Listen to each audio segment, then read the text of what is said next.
Mi suegra borró a todos mis invitados de mi propia boda, historia completa. Hay personas que no te aceptan desde el primer momento. Lo saben, tú lo sabes y los dos fingís que no es así durante el tiempo que sea necesario. Con Patricia ese tiempo duró 4 años. Me llamo Sara Mendoza.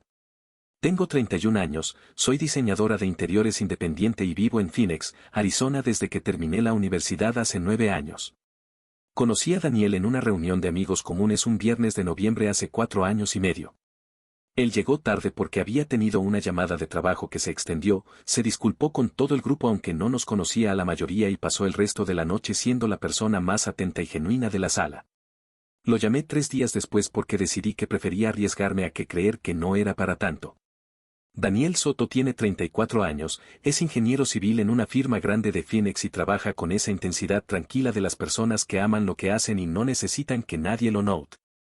Es ordenado, directo, increíblemente paciente y tiene una relación con su madre que yo tardé tiempo en entender completamente porque desde afuera parecía cercana y sana y solo con el tiempo fui viendo los contornos reales de esa dinámica. Patricia Soto enviudó cuando Daniel tenía 16 años. Crió a Daniel y a su hermana menor prácticamente sola durante años difíciles y eso le dio una identidad muy específica alrededor de su rol de madre, una identidad que nunca había tenido que compartir con nadie porque Daniel no había tenido relaciones serias antes de mí. Yo era la primera. Patricia no estaba lista para eso aunque nunca lo dijera con esas palabras. El primer año fue una serie de interacciones que individualmente podían interpretarse de maneras benévolas. Un comentario sobre mi trabajo que podía ser curiosidad o podía ser cuestionamiento. Una pregunta sobre mis planes de vida que podía ser interés o podía ser evaluación. Una comparación con una amiga de Daniel del pasado que podía ser inocente o podía ser un recordatorio de que había otras opciones. Le di el beneficio de la duda sistemáticamente porque quería a Daniel y quería que su familia funcionara y porque las personas razonables dan segundas y terceras oportunidades antes de llegar a conclusiones sobre otras personas. Para el segundo año había llegado a mis conclusiones. Patricia no me rechazaba abiertamente porque era demasiado inteligente para eso. Lo hacía de maneras que le daban siempre una salida razonable, siempre podía ser malentendido, siempre podía ser sensibilidad mía, siempre había una interpretación alternativa disponible si alguien quería usarla. Pero el efecto acumulado de 2 años de esas interacciones era absolutamente claro para cualquiera que estuviera prestando atención. Daniel lo veía pero no lo veía completamente. Amaba a su madre con la lealtad genuina de un hijo que sabe lo que ella sacrificó y eso le hacía difícil ver con claridad cuando esa misma persona usaba su cercanía para hacer daño de maneras pequeñas y sostenidas. Tuvimos conversaciones sobre eso. Varias. Algunas fueron bien y algunas fueron difíciles y en todas Daniel escuchaba con genuina voluntad de entender aunque entender completamente le costara más de lo que yo habría querido. Cuando Daniel me propuso matrimonio hace 2 años dije que sí en el mismo instante sin ninguna duda porque la persona que me lo pedía era exactamente la persona que yo quería y las dificultades con su madre eran un problema, que podíamos manejar juntos. Lo que no había anticipado era cuánto espacio le daríamos para que causara daño antes de que ocurriera algo que no pudiera ignorarse. La boda la planeé durante 18 meses. Daniel participó en las decisiones grandes, el lugar, el menú, la música, y me delegó completamente la coordinación operativa porque su horario de trabajo no le daba el tiempo que habría querido dedicarle y confiaba en mi criterio profesional y personal para manejarlo. El salón que elegimos era un jardín en Scottsdale con capacidad para 140 personas, árboles grandes, iluminación cálida, exactamente el ambiente que yo quería. La fecha era el segundo sábado de octubre, clima perfecto en Phoenix a esa época del año. La lista de invitados la construimos juntos una noche con una botella de vino y una hoja de cálculo. 60 personas de mi lado, 60 del lado de Daniel. Familia, amigos cercanos, compañeros de trabajo importantes. Cada nombre con su dirección para las invitaciones físicas que habíamos encargado a una imprenta local. Patricia se ofreció a coordinar el envío de las invitaciones. Tenía tiempo, dijo. Yo ya tenía suficiente con el catering y los proveedores y los detalles de la ceremonia. Sería su contribución al evento. La acepté. Con toda la historia que tenía con ella, con todas las señales que había visto en 4 años, la dejé encargarse de las invitaciones porque en ese momento me pareció un gesto de buena voluntad que quería creer genuino. Fue el error más costoso que cometí en todo el proceso de planear esa boda. Las invitaciones salieron 3 semanas después de lo que habría sido ideal, pero Patricia tenía explicaciones para el retraso que sonaban razonables y yo estaba ocupada con otras cosas y no presioné tanto como debería haberlo hecho. El momento en que todo se reveló fue una tarde ordinaria de martes, 3 semanas antes de la boda. Camila Rojas es mi amiga desde el primer año de universidad. Hemos vivido en ciudades distintas, hemos pasado por trabajos distintos y relaciones distintas y nos hemos mantenido con esa solidez que tienen las amistades que sobreviven la distancia porque son reales. Camila iba a ser mi madrina de honor. Habíamos hablado de la boda docenas de veces. Me llamó esa tarde para coordinar algunos detalles de la despedida de soltera que estaba organizando para el fin de semana siguiente. En algún punto de la conversación mencionó que su pareja Rodrigo estaba muy emocionado por la boda. Le dije que me alegraba mucho y pregunté casi de pasada si habían recibido la invitación sin problemas. Camila tardó un segundo en responder. Rodrigo no había recibido invitación. Y Camila tampoco, aunque ella estaba en mi lista original como una de mis invitadas más importantes. Colgué con ella con la mayor calma que pude mantener.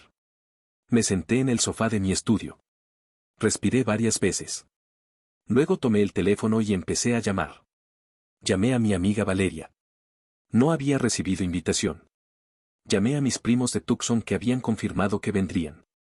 Nada. Llamé a 3 compañeras de trabajo que habían preguntado semanas antes por los detalles del regalo. Ninguna había recibido nada. Luego llamé a personas del lado de Daniel para comparar. Su primo de Albuquerque había recibido su invitación hace 3 semanas. Su amigo de la universidad en Dallas, lo mismo. Su compañero de trabajo, también. Pasé 2 horas llamando a personas. Al final de esa tarde el resultado era inequívoco. De las 60 personas de mi lista exactamente 3 habían recibido invitación. Mis padres. Mi hermana. Las únicas 3 personas de mi lado que Patricia no podía ignorar sin que fuera completamente obvio. Los otros 57, nada. Me fui al cuarto. Cerré la puerta. Me senté en el borde de la cama y estuve varios minutos simplemente procesando lo que significaba lo que acababa de descubrir. No era un error administrativo. Un error afecta a algunos. Un error no sigue un patrón perfecto que excluye exactamente a las personas de un lado y envía correctamente a las del otro. Lo que había ocurrido era una decisión tomada con deliberación por alguien que tenía acceso a las listas y al proceso de envío y que había calculado que podía hacer sin que fuera inmediatamente detectable. Cuando Daniel llegó a casa esa noche le conté todo con la misma calma con que se presentan hechos porque lo que tenía eran hechos, no suposiciones. Le mostré la lista de llamadas. Le mostré el patrón. Le expliqué lo que significaba matemáticamente que 3 de mis invitados hubieran recibido algo y 57 no. Vi en su cara el proceso de alguien que está reordenando su comprensión de una situación en tiempo real. No fue inmediato. Tardó un momento en llegar a donde yo ya estaba. Me dijo que hablaría con su madre. Le dije que antes de hacer eso necesitaba saber si él veía lo que yo veía o si estaba buscando una explicación alternativa. Le dije que no te lo pregunto para ponerte en una posición difícil sino porque lo que hagamos a continuación depende de que estemos viendo la misma cosa. Me miró durante un momento largo. Luego dijo que sí, que veía lo que yo veía. Eso fue lo más importante que ocurrió esa noche. Daniel llamó a Patricia al día siguiente. Yo no estuve en la llamada porque Daniel me pidió que le dejara manejarlo primero y yo accedí porque confiaba en él y porque quería darle la oportunidad de tener esa conversación sin que mi presencia cambiara la dinámica. La llamada duró 42 minutos. Daniel me contó cada parte después con una honestidad que agradecí enormemente. Patricia había intentado primero la versión del error con la papelería. Daniel le dijo que tenía los registros de quien había recibido qué y que el patrón no era compatible con un error. Patricia había cambiado entonces a una versión donde había tomado la iniciativa de reducir el número de invitados porque la boda le parecía excesiva para el presupuesto que tenían. Daniel le señaló que el presupuesto era nuestro y que ninguna decisión sobre él le correspondía a ella. Patricia había intentado una tercera versión donde lo que había hecho era proteger a Daniel de comprometerse con personas que no eran importantes para él. Personas que no eran importantes para él. Las amigas de su futura esposa. La familia extendida de la mujer que su hijo había elegido. En ese punto Daniel le dijo algo que según me contó después había tardado mucho en poder decirle a su madre sobre cualquier tema. Le dijo que lo que había hecho era una violación de la confianza que le habíamos dado y que había afectado directamente a la persona que él amaba y que eso no tenía justificación aceptable. Patricia lloró. Dijo que solo quería lo mejor para él. Que yo no entendía cuánto lo quería. Daniel le dijo que querer a alguien y respetar sus decisiones no son cosas separadas y que si ella lo quería de verdad tendría que aprender a respetar las suyas. Luego le dio las condiciones. Patricia llamaría personalmente a cada uno de los 57 invitados de mi lista en los siguientes 2 días. Se disculparía por el retraso sin dar explicaciones que pusieran a nadie en una posición incómoda y confirmaría la invitación. Si no lo hacía no estaría presente en la boda. Patricia lo hizo. Llamó a cada uno en 48 horas. La segunda parte del plan de Daniel la supe esa noche cuando llegó a casa con el mismo aspecto tranquilo y resuelto que había tenido toda la semana. Había hablado con el coordinador del salón y había ampliado la capacidad a 140 personas sin costo adicional. Había preparado invitaciones digitales personalizadas para todos mis invitados con una nota de su parte explicando el retraso como un problema administrativo del que él se hacía responsable. Y había decidido que Patricia no tendría ningún rol activo en la ceremonia ni en la recepción. No hablaría. No estaría en la mesa principal. Asistiría como invitada con las mismas condiciones que cualquier otro invitado. Le pregunté si eso iba a crear un problema con ella. Me dijo que ese era su problema que resolver, no el mío, y que ya lo había hablado con Patricia con la misma claridad con que le había explicado todo lo demás. La boda fue el segundo sábado de octubre como habíamos planeado. El jardín en Scottsdale estaba exactamente como lo había imaginado cuando lo elegimos. Los árboles con iluminación cálida. Las mesas con las flores que habíamos elegido juntos. El olor a jazmín que no estaba en ningún plan pero que llegó con la brisa de la tarde como si hubiera sido coordinado. Mis 120 invitados estuvieron presentes. Todos. Camila fue mi madrina de honor y lloró en el momento exacto de la ceremonia en que yo sabía que lloraría porque la conozco desde que teníamos 22 años. Mi familia ocupó las primeras filas de ambos lados del pasillo. Patricia estuvo en la fila 7 con su vestido azul marino y esa sonrisa correcta que había aprendido a reconocer en 4 años. Cuando Daniel y yo intercambiamos votos yo lo miré a él completamente. Pero en algún punto de esa tarde, durante la recepción, crucé la mirada con Patricia desde el otro lado de la sala. Ella sostuvo esa mirada un momento. Luego la apartó. Yo sonreí.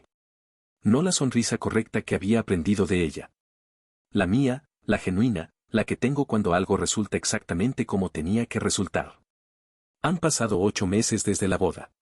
Daniel y yo tenemos una vida que construimos con la claridad que da haber pasado por algo difícil juntos y haber llegado al otro lado todavía eligiéndonos. Nuestra regla sobre Patricia es simple y la cumplimos sin excepciones. Cualquier decisión que la involucre la tomamos juntos. Ninguna responsabilidad logística o administrativa pasa por ella. Las visitas ocurren en nuestros términos y con nuestros tiempos. Patricia ha sido diferente desde la boda.